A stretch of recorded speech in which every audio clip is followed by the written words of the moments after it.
Welcome to Swiggin Steve's Bargain Beer Reviews, and what have we got today?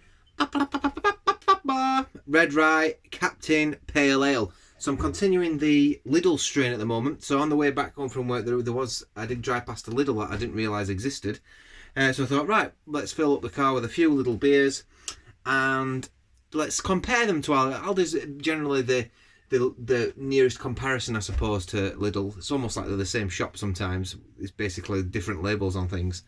So it says an orange aroma with notes of caramel and toffee. So rye beers, you get a little bit more spicy. You get that sort of spicy, almost bonfire toffee malt sometimes. Yeah, so let's see what she's like. Hope everybody's all right. Hope everyone's feeling good. So with pale ales and your real ales and stuff, it's been in the fridge for probably about an hour and a half. And it's just enough to give it a little bit of condensation on the glass. You don't want to over-freeze beers. You don't want to, unless it's a really hot summer's day and you've got like lagers in there, they can be really cold. And some IPAs are okay, really cold. But if it's too cold in the fridge, then you don't get all the flavours. The flavours don't merge together well. The colder it is, the more the flavours separate. And sometimes it's not as nice. So there we go. Look at that. And it's like a lovely sort of like dark toffee colour. We've got about 3 fingers. Oh God, it smells good. We've got about 3 fingers or 2 fingers worth of tan coloured head there. Yeah, so you're getting really like fruity berries on that. So you're getting like a toffee, you're getting the rye coming through, which is like I say, spicy, caramelly toffiness. But almost like caramelised fruit. You are getting the orange coming through. You're getting something else. Almost like an apple or a pear coming through on there as well. Almost like British flavours. Or British fruits, should I say. Oh yeah, it smells good. It smells really nice. Pour the rest of it in, shall we? Let's get it all in there. I'm going to try and do all the full beer now. As someone picked up on it. Matthew, I can't remember his second name, picked up on it a couple of reviews ago. So I'm going to try and do the full shebang. So let's go in. Let's do.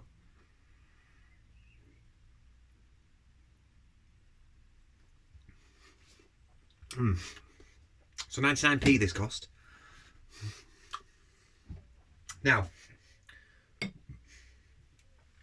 some of those fruity flavours you're getting on the nose, you're not getting on the flavour. What you're getting on the flavours are really rich, quite bitter toffee, almost like a slightly smoky toffee. Actually, it's almost like there's roasted malts in there as well, which is quite characteristic of rye as well. Almost like a smokiness. Almost touching on bonfire toffee, getting a bit of caramel on there.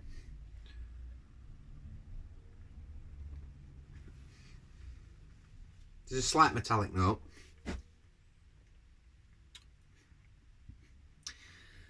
So yeah, imagine a rich caramelised, almost like, imagine a caramelised pudding. So you go to like one of these gastro restaurants, or you go to somewhere, not even a gastro restaurant, but somewhere where they do like, I don't know, some sort of crumble, or like an orange crumble, or an apricot crumble, or that sort of thing.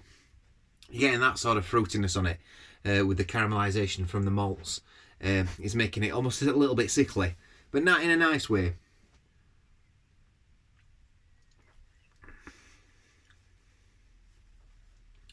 The smoky ryeness, roastiness, it's definitely coming before the fruit flavours, but the fruit flavours are there as well. It is slightly sweet, so it's quite bit, not particularly dry, a little bit dry, but it's got quite a sharp bitterness in there. But then the sweetness of it sort of balances it out a little bit, so you're not left with. It's actually quite nice. So let's see what it says. Rye red pale, contains barley. Yeah, we know that. Excuse me. Oh, it tells you, right, it tells you what hops and everything are in here. So malts, pale, rye crystal, chocolate. Yeah, you're getting like a bitter chocolate note on it actually. Yes. Yeah. Yeah, interesting. Hops, Summit, Cascade, Huel, Melon, Citra, Amarillo. There's a massive bag of hops in there. Now, you are getting a citrusiness that is characteristic of most of those hops. especially the Citra. However, the fruitiness of the hops it coming through, I don't really think full hop cones have been used to create this beer. More like hop oils probably. That being said, it still makes for a nice beer, and it has got some of the flavour, or some of the aroma profiles at least of those hops. Especially when I first opened it, it was very fruity. Bitterness, IBU 43, so on the middle of the Richter scale there. Food pairing, yeah, barbecue pulled pork, anything barbecued, yeah, anything smoky, anything grilled, anything like that would go really well with this beer. So that's dissipated quite quick. You've still got some nice lacing on there, so some nice oils in there, like that. Yeah, and the flavours are, yeah. I'm trying to think what fruit it reminds me of in there. It's like it reminds me of like an apple, orange, like an apricot sort of crumble. Maybe even a black currant crumble, something like that. Yeah. Good. Nice. Is it worth 99p? Hell yeah. That's worth 99p any day a week. It's good. It's good.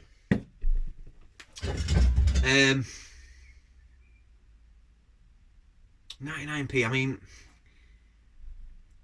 it's on a level par with, I mean, it's not got as much in it. It's a 330. So let's look at the standard price across supermarkets, which is about 150 in a deal for a 500ml bottle. So you're getting 170 millilitres less in this. 330, yeah, that's right. Maths is bad. Would 50p compensate for that? Probably not. 50p would probably get you, well, what's half of 130? Well, yeah, nearly, yeah. So it's almost like about 50p. Another 50p would get you to 150. So yeah, what I'm trying to say is here, in a roundabout ways, that is like the standard of a 150 real ale at Tesco's. You're getting a little bit more for your money because of the extra 300ml, I suppose. The extra 30ml, sorry. But my maths, I've got a weird way of working maths out, so just ignore me when I'm just rambling, talking weird stuff. I confuse people at work all the time when I try and do my maths equations. I'm rubbish at maths. I'm rubbish at numbers and stuff. Not even go there with it. So, yeah. Yeah. 99p.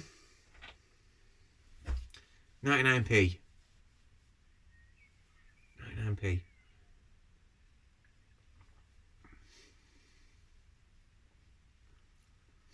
Yeah. For me, I'll tell you what my issue is. I had the green gecko thingy yesterday. I don't know where I put the bottle for that, but I had the green gecko. The green gecko I gave 8.4 out of 10. The reason I gave it that is because the fruity flavours of the hops came through in the flavour of the beer. And that were only £1.9, and that were £1.9p for an extra nearly 200ml, shall we say. So I think that is slightly better value for money than this, believe it or not. Even though this has got a massive hop profile. Mind you, that had some hops in it. Some Cascades and some other stuff, I think. So, yeah, it's still good value for money. And it's still an excellent beer for 99p. But it's not quite as good as value for money as the Green Gecko. I would give this an 8 out of 10. I'd give this an 8 out of 10. I think it's an excellent, for 99 pence. You know, like you could take that to a pot. You could take 10 of them to a pot. What is it on the Richter scale? Did I say earlier? 4.2%. So it's a little bit less than the Green Gecko. You could take a big pack of them to a party, and I think it's 8 out of 10. It's just an excellent beer for 99p for all those hops that are in there. Albeit they're not the full hop, the hop oil or whatever else they put in it. I think it's good. Just an excellent beer. 8 out of 10. 8 out of 10 from me. Beer, remember, is very subjective, and it's even more subjective because I also have to balance in the price I paid for it, which makes it more complicated for me. God knows why I chose to do that. It's hard enough rating a beer without factoring in what price I paid for it. But 8 out of 10 for me, people. So that is definitely worth picking up if you go to Netto don't even exist anymore, does it? Lidl, and yeah, see you on the next review. Bye. Oops.